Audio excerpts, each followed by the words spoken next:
Greva zdaj še na hitra vprašanja. Okay. Kje bo Luka Dončić na koncu svoje kariere na tem seznamu? A bo v tem seznamu? Vprašanje za Nostradamusa. Ampak tako, Pojma nimam. tvoje mnenje. A gre v tej smeri, ki je tako, če pogledamo, ne? On ima že zdaj več število izborov v prvo ekipo, prvo peterico NBA-ja, kot naprimer Steph Curry, ki je na tem spisku. Pa mislim, da je ali je prvi ali drugi po povprečju točk v play-offu. Ne, zdaj, aj za Jordanom, mislim, da sta nek to nek. Ja. To je res neverjetna druščina. Ne? No, sej, eno stvar, ki so prej govorila o največjem ali pa največjih, mi dejansko pozabljamo tudi nekatere, ki so bili največji, ne zato, ker so dosegli največ točk, ali pa so v pogovoru, ampak so bili tudi neki pionirji. Ne? George Mikan, ko se je on pojavil, ljudje niso vedeli, kaj s tem človekom sploh delati. Ne? Pa je spremenil ligo. Potem ne bi rad Dr. J-ja spustil. Kako je on vnesel svež veter noter. Potem pa, predno odgovorim na vsa druga vprašanja hitra, kaj je s pionirji iz Evrope? Dražen, Divac, ne? V končni fazi Grk, Novicki. Seveda, Parker, biti tako pomemben člen pri vseh naslovih. Ne? Ginobili, ki je definiral na nek način, kljub temu, da je ta nagrada obstajala, ampak je definiral vlogo šestega igralca. Ko ti nekdo reče šesti igralec, v bistvu rečeš Ginobili. Ne? Eurostep, ne? A ni, pri njemu so začeli to uporabljati. Dominacija v NBA-ju Luke, dominacija Jokića, dominacija Antetokounmpa. To je stvar, s katero se Američani še vedno nekako kosajo. Razumejo, da je igra globalna, ampak seveda trikrat raje bi videli, da je Američan tako dominanten. To so vse igralci, evo, kje bo Luka, to so vse igralci, ki lahko tektonsko premaknejo pogovore čez 15 let, kdo je največji. Ne? Težko si delam utvare, da bi lahko nekdo prehitev v teh pogovorih MJ-ja in Lebrona, ne? Ampak po drugi strani, zakaj pa ne? Po poti, po kateri grejo, se lahko uvrstijo tudi v ta pogovor. Jokić je že recimo počasi v pogovorih top 5 centrov vseh časov.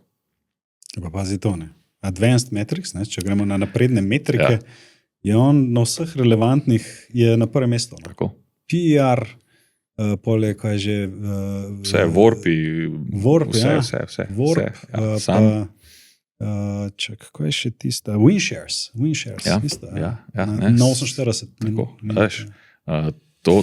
Te ljudi bo treba nekoč posebej omeniti v podcastu, kdo je največji, kaj je z njimi. Ne? Zdaj so še na svoj način dovolj mladi in premalo časa še v NBA-ju, da lahko... Ja, pa še napisati se mora zgodba do konca. Ne? Seveda, ne vemo. Tako da Luka je lahko... Jaz za Luko pravim, da je lahko tam, kjer on želi. Na tej listi. Dober odgovor. Ali bodo Lakersi v naslednjih 10 letih osvojili prstan? Ja. Ni razloga, da ga ne bi. Okay. Kdaj bo Slovenija osvojila naslednji veliki naslov? 2025. To je tako kot za Lakers je prej in nasplošno šport je šport. Ne. To so težka vprašanja. Dejansko se ti lahko stvari dobro poklopijo in zmagaš. Lahko gre pa tudi marsikaj narobe in ne zmagaš. In enostavno vsi delajo za to. To je glavna stvar. Vsi delajo za to in nadejamo se še kakšnega uspeha, ne? Ampak če bi take stvari vedeli, potem mislim, da bi vsi v Sloveniji bili milijonari, samo plačali bi pravočasno napoved. No, jaz sem po letu 2017 rekel, jaz sem dobil, kar sem si želel.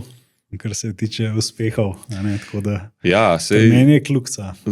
Dosti ljudi tako razmišlja in to je tudi lepo razmišljanje, ampak spet šport te premami, lačen si, vedno si lačen. Zdaj tudi, ko se najemo doma, kosila rečeš, sam sebi ne morem več, po moje ne morem niti pogledati hrane naslednje 2 meseca, 9 že po hladilniku, kot vidiš, šnofam.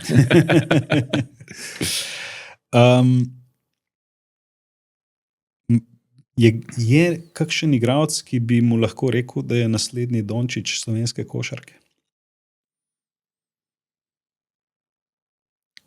Še eno nehvaležno vprašanje. Niti ne rabi biti nihče več naslednji Dončić. Naj bo naslednji Novak, naj bo naslednji Petrovčič, naj bo naslednji karkoli. Luka je Luka. Tudi za ostale naše košarkarje pred njim in ob njemu. 2017 ne bi osvojili, če se nekdo ne bi pisal Klemen Prepelič, Aleksej Nikolić. Mi nismo 2017 in tudi v bodoče ne potrebujemo 12 Dončićev. Tako da me to vprašanje niti ne zanima, če je nekdo naslednji Luka. Mi imamo ženskega Lukata, če že greva, vem, zakaj si vprašal in na kakšen način si vprašal, imamo ženskega Lukata. A je šel Sivka? Sivka, točno, ja, se spomnim, draft letošnji. Ne? Pa ne samo zaradi drafta, enostavno punca ima vse, da bo uspešna, dela in je pametna. Ampak dobro, to se mi zdi dober odgovor. Se pravi, tle vidiš neko paralelo v bistvu. Recimo, ampak se pravi, takšne stvari, kot jih Luka dela in takšna življenjska pot, košarkarska življenjska pot njegova, to je težko in nemogoče duplicirati. Sej tudi včasih se tako v pogovorih pod narekovaji razjezim, ko nekateri starši vidijo, da bi njihov talentirani otrok moral iti po istih poteh. Nikjer ne piše, da je to pot. Je to recept. Se na enega Luka v Real Madridu je ob njemu, pred njim, za njim v mlajših kategorijah treniralo na 1000 otrok, ki so bili označeni za talente. Pa njihovih imen ali ne poznamo, ali jih pa ne omenjamo niti blizu v istem stavku kot Luka. Tako da vsak igralec v Sloveniji, ki si bo svojo pot izrezal, dal od sebe maksimum in na koncu koncev uspel, bo novi Luka Dončić lahko. V tem kontekstu. Luka je pač Luka.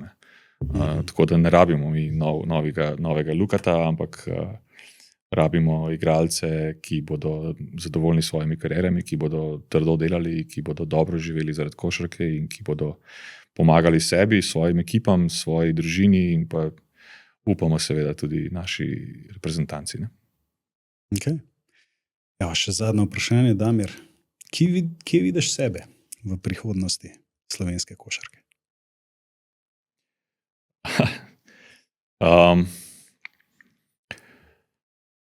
Delati v slovenski košarki je nekaj, kar si nisem predstavljal, da me osebnostno in profesionalno toliko izpolnjuje, dokler nisem dejansko to začel. Tako da kratek odgovor, da bom vedno povezan s slovensko košarko, da bom vedno v dvoranah, kjer se igra slovenska košarka in da me boste lahko v teh dvoranah srečali, pocukali za rokav, dokler mi bo zdravje dovolilo in dokler bom lahko s svojim delom na uslugi slovenske košarke.